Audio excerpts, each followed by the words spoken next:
ఈ పరిశుద్ధ గ్రంథం ఎందుకు అనబడింది అని అంటే ఏది దాచుకోలేదు, ఏది దాయబడకుండా ఉన్నది ఉన్నట్టుగా వ్రాసినారు. కారణం మనుషులు లోకంలో ఎలా జీవిస్తున్నారో, ఎలా జీవించినారో, ఎలా జీవించబోతూ ఉన్నారో అవి మాత్రమే వ్రాయబడ్డాయి. వ్రాయబడినటువంటి వాటిని ఇదిగో నువ్వు చదివి ఇలా ఉండకూడదని దేవుడు రాసినాడు తప్ప అలా ఎందుకు రాసినాడు? అది భూతే కదా, అది తప్పే కదా అని మాట్లాడుతూ ఉన్నారు. అది కాదు ప్రేమ దేవుని బిడ్డ.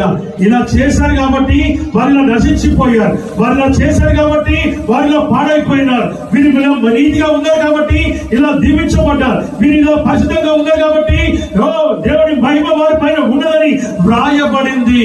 నీవు మంచిని నువ్వు ఎన్నుకోవాలి తప్ప చెడు కాదు.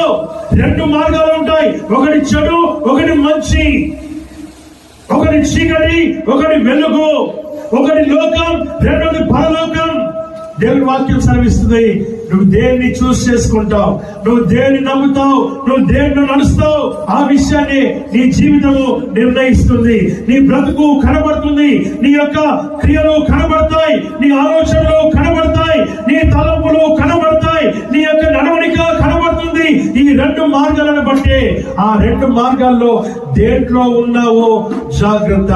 ఆయన మనుషుడిగా పుట్టడానికి గల కారణం ఏంటంటే మనుషుడిగా ఎంత పరిశుద్ధంగా ఉండొచ్చో ఆయనను చూస్తే మనకు తెలుస్తుంది.